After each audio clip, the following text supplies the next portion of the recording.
Good afternoon and welcome to WEFM's Midday News, brought to you with the kind compliments of Courts and Vincent Limited. Get unmatched value. You will love a Quartz with BOGO. Shop from Wednesday 23rd to Friday 25th February. It's BOGO. Buy one item and get a second item up to 50% off. Plus, with Ready Finance, you can pay nothing for 30 days. Don't miss out on this great deal. It's BOGO. Buy one, get one up to 50% off. Only at Quartz. Conditions apply. See in-store for details. Quartz, bringing value home. Welcome back to WEFM's Midday News, brought to you with the kind compliments of Courts and Vincent Limited. I am your presenter, Rajiv Providence. First, on the local scene, the Oya police station is set to reopen and resume serving the public tomorrow, Friday, February 25th, 2022. The Royal St. Vincent and the Grenadines Police Force, the RSVGPF, made the announcement via an official release. The Oya police station was closed in 2021 after it was damaged by Tropical Storm Elsa and the explosive eruption of the La Soufrière volcano. According to the release, the repair work was done by the staff of the Roads, Buildings, and General Services Authority, BRAGSA. The building and keys were handed over to the police on February 16, 2022.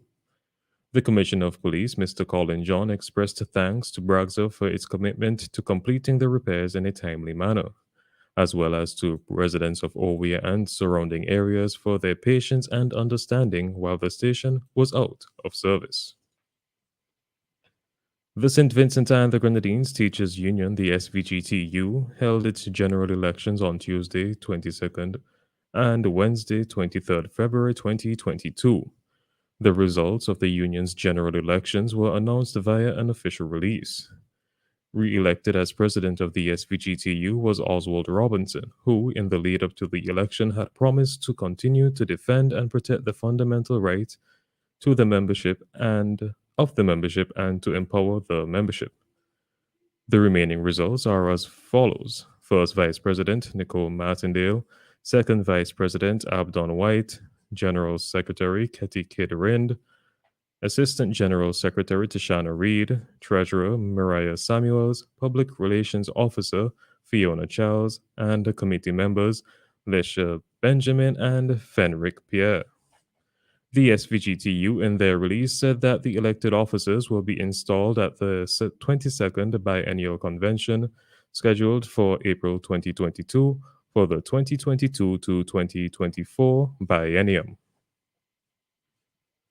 Still on the local scene, active cases of COVID 19 in St. Vincent and the Grenadines are now down to 53 following the recoveries of 5 people from the virus. COVID 19 hospitalizations in country have also seen a decrease, now standing at 2. Both patients are unvaccinated. According to the Ministry of Health, Wellness and the Environment's COVID 19 update, 2 new rapid antigen cases were reported. SVG's COVID 19 death toll remains unchanged at 106. Of the 106 deaths reported, 5 were fully vaccinated, 1 was partially vaccinated, and 100 were unvaccinated. A total of 67,329 COVID 19 vaccines have been administered, 35,189 of those being first doses, and 29,094 being second doses. 3,046 booster shots have been administered so far. Since March of 2020, St. Vincent and the Grenadines has recorded 6,738 PCR COVID 19 cases.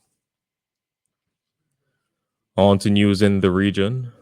The Declaration of St. George's towards the reduction of intra-CARICOM roaming charges was signed in Grenada yesterday by Prime Minister Dr. Keith Mitchell and representatives from Cable and Wireless and Digicel.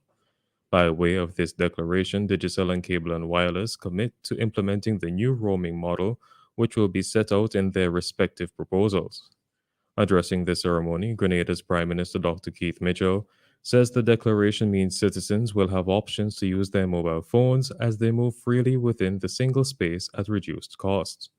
Grenada's prime minister says the current unpredictable cost of mobile roaming deters CARICOM citizens from using their mobile phones as they travel throughout the region.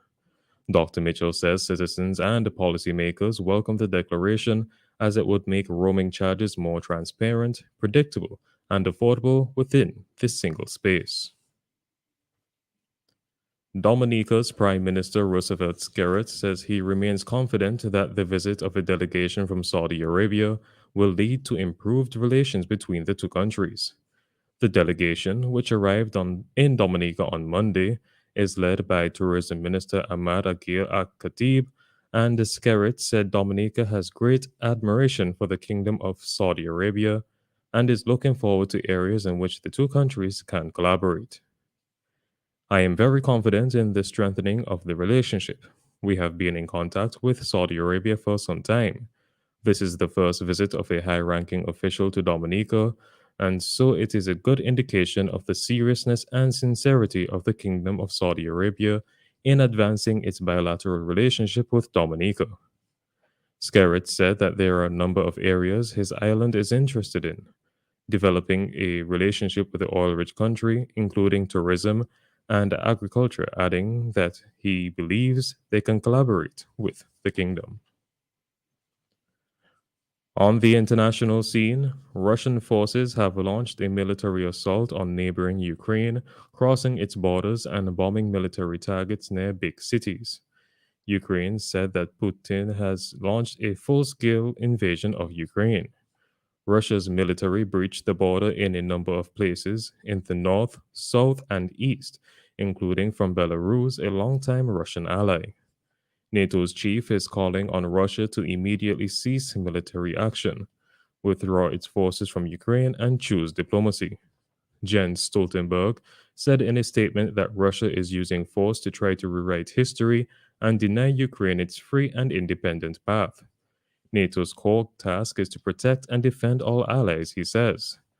He says today the North Atlantic Council, the decision making body of NATO, decided to activate its defense plans to protect and shield other nations. It means NATO will deploy its response force to where they are needed, he says. US President Biden has already been clear that American troops will not be sent to Ukraine. And finally, in sports, UEFA will hold an emergency meeting on Friday to discuss whether it should move the 2022 Champions League final away from the Russian city of St. Petersburg. Russian President Vladimir Putin launched a military invasion on neighboring Ukraine on today. The EU Parliament wants UEFA, which is European football's governing body, to change the venue with the final set to take place at Gazprom Arena on May 28th. World Football's governing body FIFA is to meet today. World Cup playoffs are scheduled to take place next month with Russia set to play Poland while Scotland hosts Ukraine. Sweden are also in the playoffs and would meet Russia for a place at the World Cup finals in Qatar later this year if both win their semifinals. But Carl Erik Nilsson, the chairman of the Swedish Football Association, told Reuters a match in Russia was almost unthinkable at the moment. This has been WEFM's Midday News. I have been your presenter, Rajiv Providence. Join us again at 3 p.m. for WEFM's 3 p.m. News. WEFM's Midday News is brought to you with the kind compliments of Courts St. Vincent Limited. Get your money, get your money, get your money. Get your money, get your money, get your money. Get your money, get your money, get your money. Quick and fast. Hurry up. Marry up to $20,000, go to the cash. Pay nothing down, get a call out. Flexible payment, same day approval. Get anything you want for 2022 with Courts Ready Cash. Get your money, get your money, get your money. Get your money, get your money, get your money. Vacation. Get your money, get your money, get your money. Quick and fast. Hurry up. Courts Ready Cash. We are ready when you are.